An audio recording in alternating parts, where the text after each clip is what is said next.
Hola, ¿qué tal? Buenas tardes. Mi nombre es Luis Enrique Noriega Mendoza. Actualmente soy estudiante de la Universidad Autónoma de Sinaloa en la Facultad de Derecho Culiacán.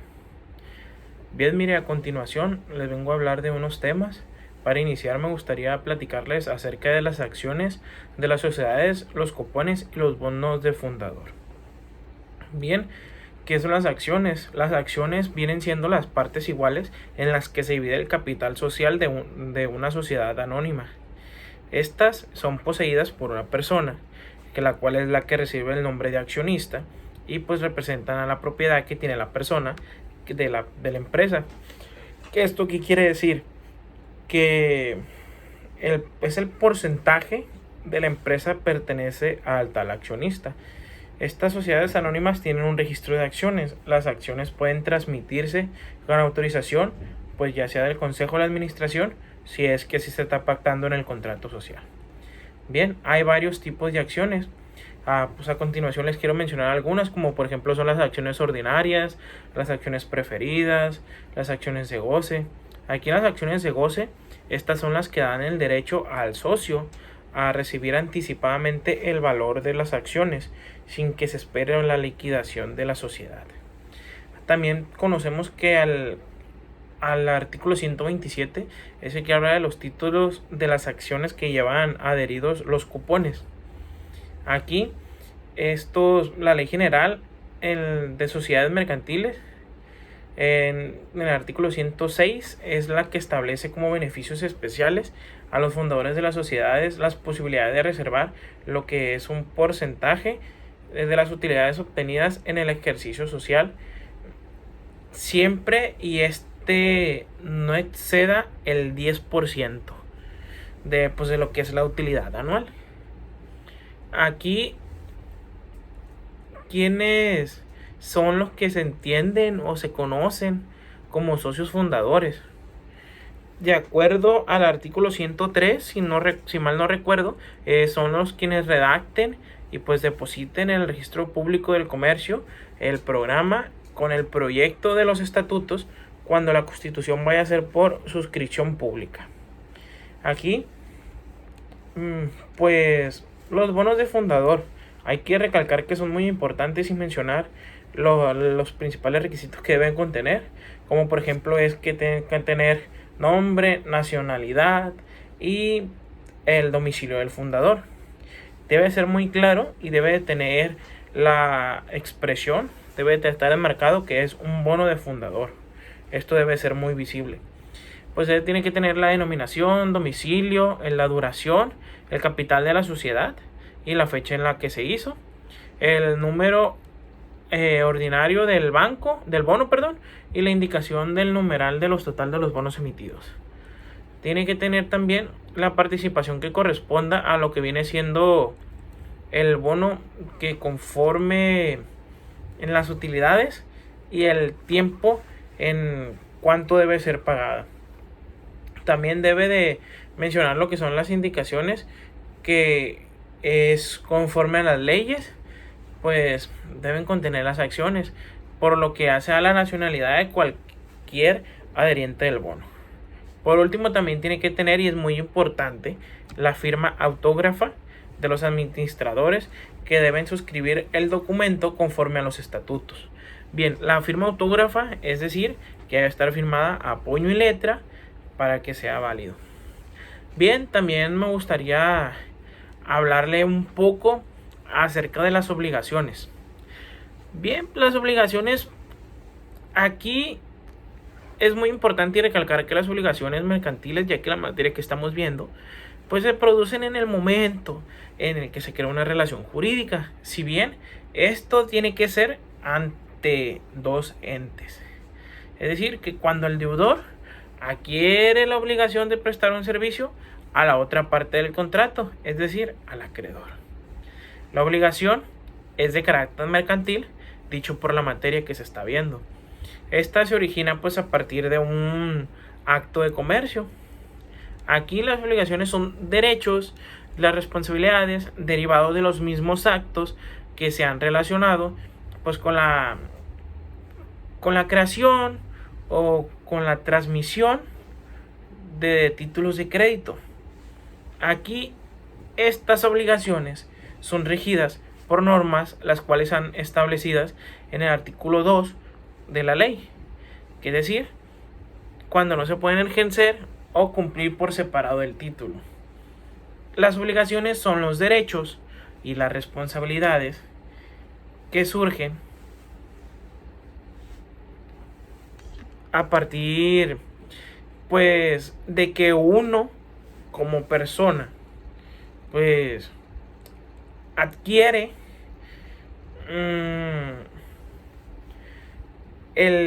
la manera de estar obligado con otra persona, ya sea porque le debo, estoy obligado a pagarle. En cambio, cuando las acciones,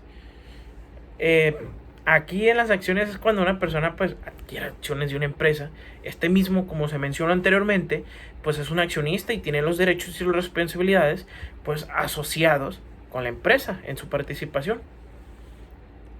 Estos tienen derecho pues a estar recibiendo dividendos, pues a participar en decisiones de empresas y a recibir información pues financiera relevante.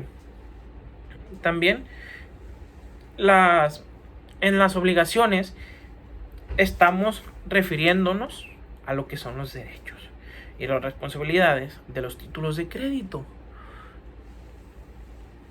Aquí ambos, ya sea las acciones o las obligaciones, son fundamentales en lo que es el ámbito financiero legal, pero tienen unas características demasiado distintas. Cabe recalcar que los requisitos que tienen las obligaciones tienen que tener lo que es nombre, nacionalidad y domicilio del obligacionista, pues excepto en casos que se trate pues de obligaciones emitidas a ciertas cosas. También tienen que tener pues la denominación, el objeto y el domicilio de la sociedad emisora, el importe del capital pagado de la sociedad emisora y el de su activo y de su pasivo, pues ya se hace el balance que se practique precisamente pues en la emisión. Tienen que tener lo que es el importe de la emisión con especificación del número y el valor nominal de las obligaciones que se emiten. El tipo de interés que se pactó tiene que tener el término señalado para el pago de intereses y del capital y los plazos, condiciones y manera en la que las obligaciones han de ser amortizadas. Muy importante mencionar el lugar del pago, la especificación de lo que voy a dejar como garantías para esta emisión, el lugar, fecha de la emisión, con especificación de fecha y número de inscripción relativa en el registro de comercio, la firma autógrafa de los administradores de la sociedad, la firma autógrafa del representante común de los obligacionistas, y este tiene que estar depositado en el original de dicha firma en el registro público del comercio en que se haya registrado pues dicha sociedad. Bien, las sociedades anónimas, mencionando también que pretenden emitir obligaciones convertibles en acciones, estas pues se sujetan a otros requisitos, los cuales es que deberán tomar las medidas pertinentes para tener en tesorería acciones por el importe que requiera a la conversión. Aquí, para efectos de lo dicho que le acabo de mencionar, pues está el artículo 132 de la Ley General de Sociedades Mercantiles. También en el acuerdo de la emisión se establece el plazo dentro del cual, a partir de la fecha en que sean colocadas las obligaciones, debe ejercitarse el derecho a la conversación. Bien, ¿qué es una emisión de obligaciones? Esto es un proceso mediante el cual una empresa o una entidad emite títulos de deuda conocidos como obligaciones ¿Para qué? Para obtener una financiación, es decir, pues dinero. Y una emisión de obligaciones es una forma en que las empresas o entidades gubernamentales obtienen dinero prestado del público, como les mencioné anteriormente. Bien, ¿qué es la prescripción de las mismas? Pues la extinción de las obligaciones mercantiles pues es ocasionada por el transcurso del lapso temporal. Legalmente, estas son fijadas desde que nace la obligación, sin que se haya interpuesto ya sea una demanda o cualquier interpelación por la que se echa judicialmente. Aquí, pues, las acciones que se generan para el cobro de las obligaciones, estas prescriben dentro de 5 años a partir de la fecha en que se vencen los plazos estipulados para hacer la amortización, o en caso pues de un sorteo a partir de la fecha en que se publique la lista que se refiere en el artículo 222. Bien, para continuar me gustaría mencionarles acerca del certificado de depósito. ¿Qué es el certificado de depósito? Es el que acredita la propiedad de mercancías o bienes depositados en un almacén general de depósito, el cual este es el que emite el mismo y pues genera pues la constitución de un crédito prendario, como bien conocemos. Una de las principales funciones que tienen estos es acreditar mis bienes o pues mercancías que tengo depositados en un almacén. Aquí es muy importante mencionar requisitos que son esenciales, la cual el certificado de depósito tiene que tener obligatoriamente la mención de ser certificado de depósito, la designación y firma electrónica avanzada del representante legal del almacén general de depósito que lo emite, el lugar donde se depositó, la fecha, que es muy importante, de la expedición del título, número de orden, la mención de haber sido constituido el depósito con designación individual o genérica de las mercancías o efectos respectivos, la especificación de las mercancías o bienes depositados o con mención de ser de naturaleza, cantidad y calidad, y después las demás circunstancias que sirvan para poder identificarlos, el plazo, nombre, clave, el CURP y RFC en la persona física, pues en caso de que haya una persona moral, pues la denominación social, y el RFC y el CURP pues del representante legal. Y pues la mención de estar o no sujetos a los bienes, mercancías y pues la materia del depósito, la mención de estar o no estar asegurados las bienes o mercancías que se genera en el depósito. Como bien, la mención de estar o no estar asegurados de los bienes o mercancías que se depositan en el almacén, y pues mencionar cuál es el importe que se pagó de seguro. También es muy importante la mención de los adeudos o de las tarifas a favor del almacén, o pues que en su caso pues la mención de no existir tales adeudos.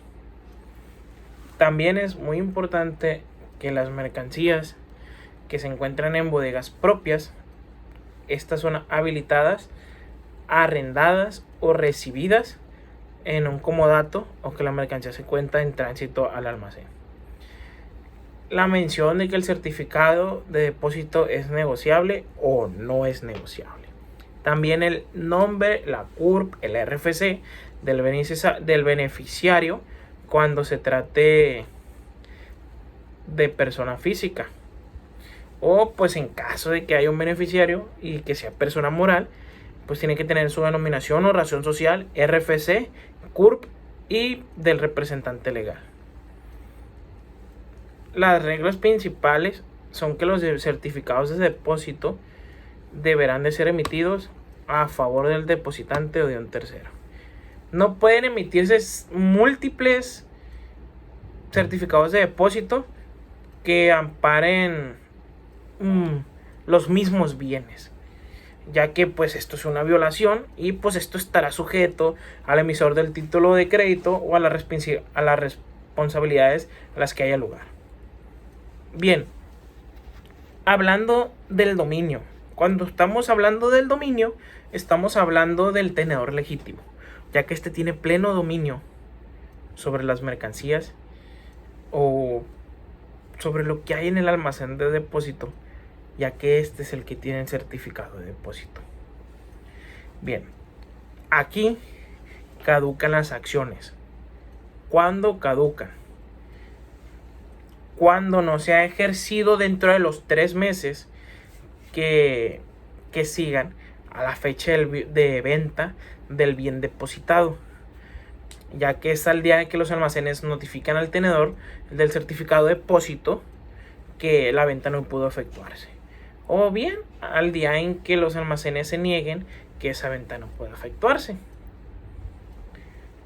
Cuando estamos hablando de las prescripciones de las acciones, estas prescriben en 3 años del vencimiento del plazo señalado para el depósito certificado.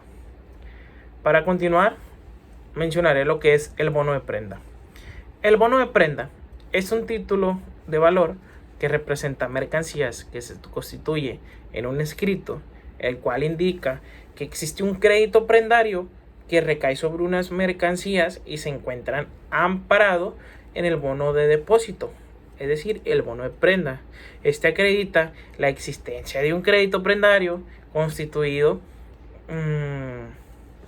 sobre mercancías o bienes en el cual el certificado de depósito está adherido. Solamente los almacenes generales de depósito son los autorizados conforme a la Ley General de Instituciones de Crédito, son los que pueden expedir el título de bono de prenda. Las constancias o recibos que te dé otra persona o pues las otras instituciones para acreditar el depósito de bienes o mercancías, pues no producen efectos como títulos de crédito. Una de las grandes diferencias que existe entre el certificado de depósito y el bono de prenda es que el certificado de depósito es el que acredita la propiedad de la mercancía y el bono de prenda es el que te acredita la continuación de un crédito prendario, ya que el bono de prenda se emite como una prueba de que existe una garantía sobre los bienes específicos en el bono y que el titular puede ejercer derechos sobre dicha garantía, ya que pues si este no lo incumple por parte del deudor, en esencia, la función del bono de prenda, según el artículo 229, es establecer y regular el mecanismo de garantía en el ámbito legal y financiero. Bien, tenemos que cuando el bono de prenda, no indique el monto del crédito que el bono representa, se entenderá que este afecta todo el valor de los bienes depositados del tenedor de buena fe, salvo que el derecho del tenedor del certificado de depósito para repartir por el exceso que recibe el tenedor del bono sobre el importe real de su crédito. Cuando no indicamos el interés, pues se puede decir que ha sido pues descontado. Los requisitos del bono de prenda es que son muy fáciles de mencionar, ya que es que haga mención de ser certificado de depósito y bono de prenda, la designación y la firma del almacén, lugar de depósito, fecha y expedición del título, número de orden, el cual debe ser igual al del certificado de depósito, y para el bono o los bonos de prenda relativos y el número progresivo de estos. Cuando se expiden varios en relación con un solo certificado, pues deben de tener la mención de haber sido constituidos en el depósito, designación individual o genérica de las mercancías, efectos respectivos. Tiene que tener la especificación de las mercancías que hay en donde se depositaron los bienes, con qué mencione su naturaleza y pues qué calidad y cantidad tiene. El nombre del depositante, la mención de estar o no estar sujetos a los bienes o mercancías en materia del depósito de pagos de derechos. Bien, cuando sea un requisito, tiene que tener la liquidación de tales derechos y debe estar como nota de la liquidación. La mención de estar o no estar asegurado los bienes, ser igual que el certificado de depósito. Y pues también mencionar cuál es el importe de dicho seguro. Pues en su caso también mencionar los adeudos o tarifas a favor con el almacén, o no mencionar los adeudos que hay. El nombre del tomador del bono, aquí es el bono de prenda, es el nombre del tomador del bono, el importe del crédito que el bono representa, el tipo de interés pactado, la fecha del vencimiento, la cual no puede ser posterior a la que concluye el depósito, la firma del tenedor del certificado que negocie que por primera vez el bono, y la mención suscrita por el almacén o la institución de crédito para que intervengan en la negociación del bono.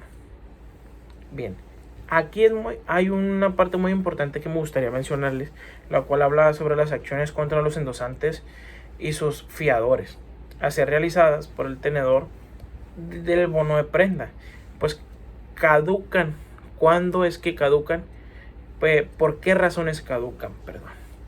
Bien, aquí caducan porque el tenedor no ha solicitado la venta de los productos almacenados, porque no se ha reclamado el bono en los términos que señala la ley, y por no haberse ejecutado una acción en los siguientes 3 meses después de la fecha de venta de las mercancías depositadas, o bien el día cuando el almacén comunique al tenedor del bono que no puede realizarse esa venta.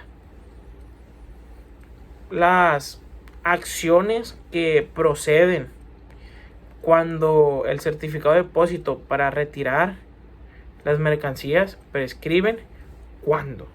Prescriben en 3 años desde que se vence el plazo indicado en el certificado de depósito para el depósito, y las acciones procedentes del bono de prenda prescriben en 3 años a partir del vencimiento del bono. ¿Cuál es la finalidad? Pues de utilizar el bono de prenda es para realizar operaciones de compraventa, y para que el dueño de la mercancía pues tenga la seguridad de que la almacenadora lo está custodiando. Bien, me gustaría hablarles acerca de otro tema también, el cual es pues la apertura de crédito. Aquí la apertura de crédito, mencionando lo que es la apertura de crédito, el acreditante es el que se obliga a poner una suma de dinero a disposición del acreditado, o contraer por cuenta de pues una obligación para que el mismo haga uso del crédito concedido en forma y términos y condiciones pues los cuales se hayan convenido anteriormente. Aquí el cual queda obligado el acreditado a restituir al acreditante la suma que éste disponga, el cual debe cubrirlo oportunamente el importe, ya que fueron las obligaciones que él contrajo. Pues, y en todo caso, pues, pagar, como bien todos sabemos, los intereses que se generan por prestaciones, gastos o comisiones que se pueden llegar a ocasionar.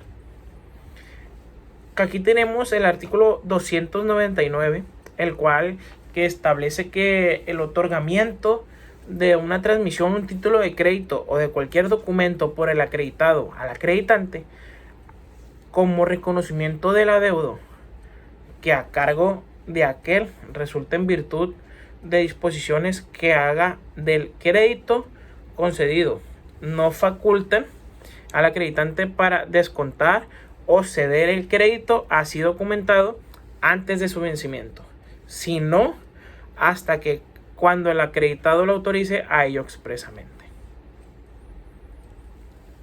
Hay que mencionar también cuando se extingue el crédito. Cuando el derecho, cuando por haber dispuesto el acreditado de la totalidad de su importe, a menos de que el crédito se haya abierto en cuenta corriente.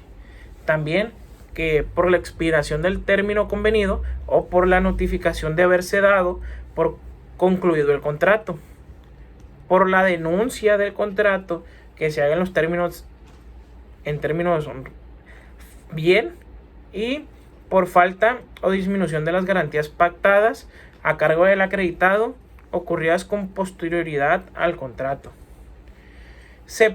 Podemos mencionar que se clasifica la apertura de crédito por varios puntos diversos, por varios puntos. Tenemos, por ejemplo, por objeto, el cual es por dinero y forma. Por dinero. ¿Cuándo es por dinero? Pues cuando se da al acreditante, se obliga a poner a disposición del acreditado una cierta suma de dinero para que éste disponga de ella en términos pactados. Y cuando es por forma, cuando establece que el acreditante pone a servicio del acreditado una cantidad proporcional a su capacidad crediticia por su cuenta, o pues una obligación por la forma de disposición. Por la forma de disposición, por simple y por cuenta corriente, perdón. Cuando es por la forma de disposición se divide en dos, como mencioné, por simple y por cuenta corriente. La apertura de crédito, pues hablando de la modalidad simple, aquí es cuando se agota con una sola disposición económica del acreditario. ¿Esto qué quiere decir? Que se agote en un solo acto. Cuando hablamos de la modalidad de cuenta corriente, es cuando establecemos que el acreditado dispone de dicha cantidad en forma y plazos fijados por las partes. ¿Esto para qué? Porque la apertura de crédito en cuenta corriente es la que normalmente se otorga para apoyar a la industria, a la agricultura, a la ganadería. Y pues es un proceso pues más o menos largo. La apertura de crédito, cuando pues simple o garantizada, en este caso pues se vincula a una garantía real, pues ya que las entidades de crédito suelen exigir al cliente la entrega de letras de cambio o bien pagarés firmados en blanco. Pero este hecho no transforma la apertura de crédito en garantizada, pues ya que este no extiende la responsabilidad por la deuda a otros patrimonios, pues ni establece pues una preferencia para que se haga un cobro por el patrimonio del cliente. Si bien me gustaría también mencionarles acerca de lo que es la carta de crédito, pues esta es una orden condicionada de pago, el cual recibe un banco de pagar a un beneficiario, la cual es el vendedor, y por cuenta y orden de un ordenante, el comprador, a través de un banco corresponsal contra la presentación de determinados documentos de embarque o entrega de servicios. ¿Cuál es la finalidad de la carta de crédito? Pues es facilitar el comercio, ya que este elimina la desconfianza y pues el riesgo de que pueda existir entre comprador y vendedor, como siempre se tiene. Aquí vamos a dividirnos los antecedentes de dicho carta de crédito en dos etapas. Bien, vamos a hablar de la primera etapa, la cual es la etapa de nacimiento, ya que pues aquí es donde se empiezan a utilizar los procedimientos que comúnmente conocemos de compra-venta, pues sobre documentos con la intervención de bancos comerciales, que es aquí cuando los vendedores entregan una letra de cambio acompañada de documentos relativos a la mercancía, y pues esta letra le descontaban en los bancos comerciales. Y es así cuando nace el crédito documentario, o pues como también conocemos la carta de crédito. Aquí, hablando de la segunda etapa, pasando a la segunda etapa, y es la etapa de desarrollo. ¿Por qué le decimos así? Pues porque es cuando realmente toma auge el uso de la carta de crédito. ¿Ya por qué? Porque se cita a partir, vámonos a Inglaterra a partir de la Segunda Guerra Mundial, partiendo desde entonces debido a que el renacimiento de la economía pues exigió ya un mercado más amplio. Para esto que pues se generalizaron las compras-ventas internacionales, de tal forma que todos los fabricantes y distribuidores puedan competir. ¿Tomaron qué decisiones? Las decisiones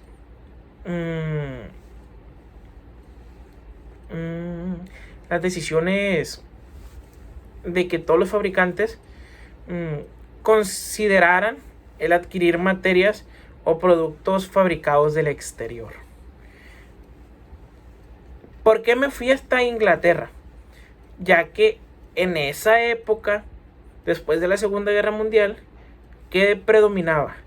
Los bancos, pues, de Inglaterra. Los bancos ingleses.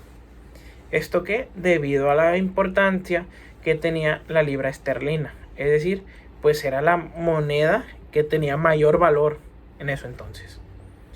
Pues de ahí se difunde su uso a todos los países, a tal punto que hoy en día toda empresa que desee tener éxito en sus operaciones tiene que estar principalmente atento al desarrollo comercial del comercio mundial, ya que vemos que pues sin un embargo, siguiendo el avance de la carta de crédito, que el centro de operaciones de la misma se encuentra hoy en Estados Unidos, esto es debido a que los bancos norteamericanos se fueron afianzando del comercio internacional, pues ya que el dólar es una de las monedas que más ha predominado en el valor del mercado mundial, pues citándose actualmente pues en la cúspide.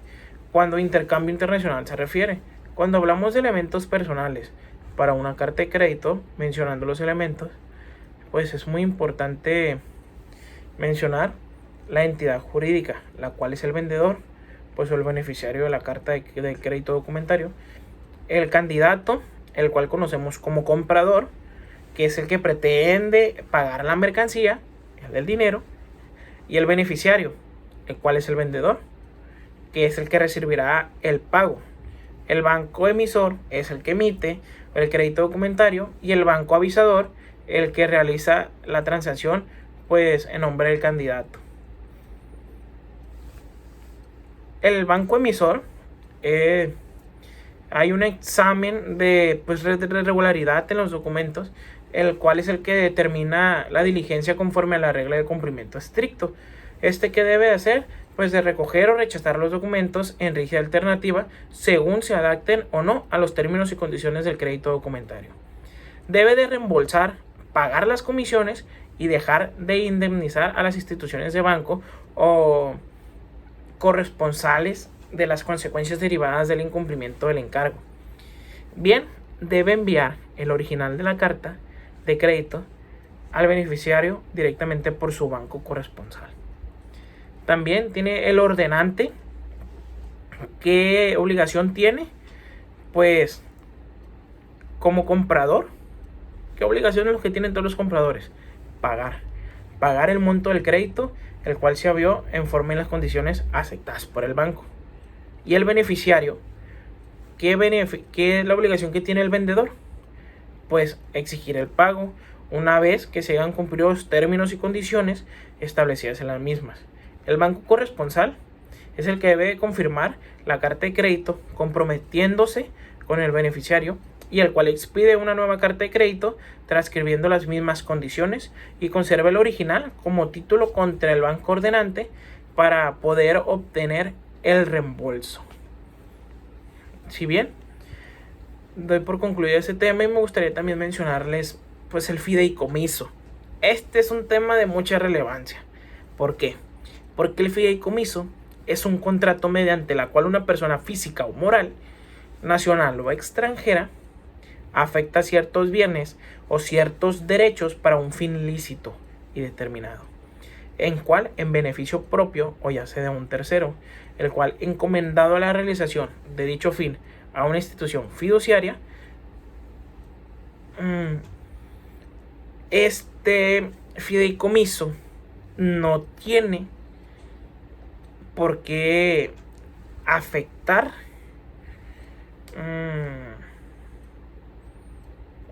a las demás personas.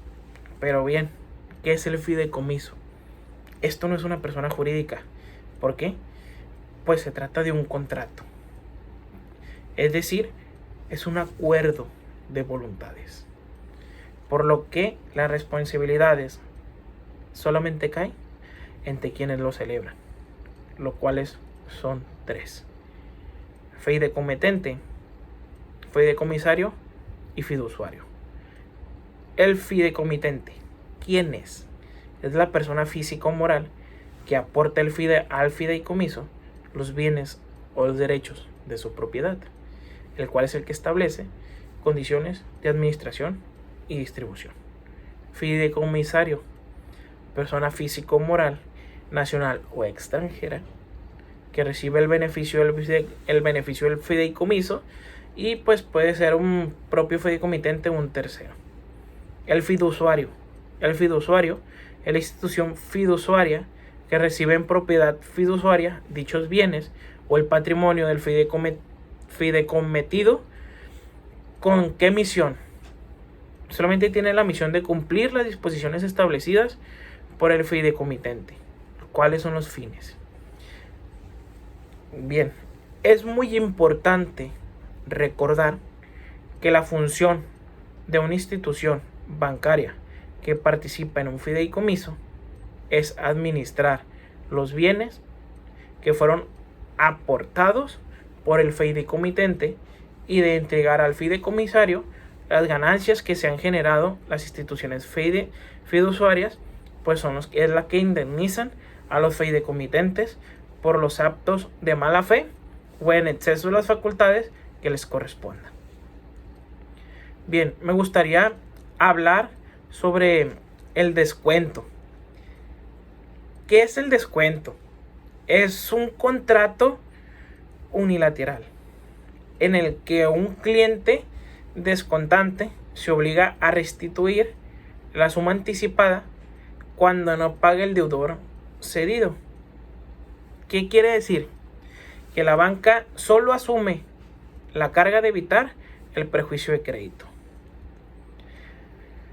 Yéndonos al artículo 288, según los créditos abiertos en los libros de comerciantes pueden ser objeto de descuento, aun y cuando no estén amparados por títulos de crédito suscritos por el deudor, siempre que haya unas condiciones, las cuales son que los créditos no sean exigibles, que el deudor haya manifestado por escrito es muy importante, su conformidad con la existencia del crédito, y que el contrato de descuento se haga constar en póliza a la cual se condicionan las notas o relaciones que expresen los créditos descontados con mención, nombre y domicilio de los deudores, cuál es el importe de los créditos y qué tipo de interés se pactó.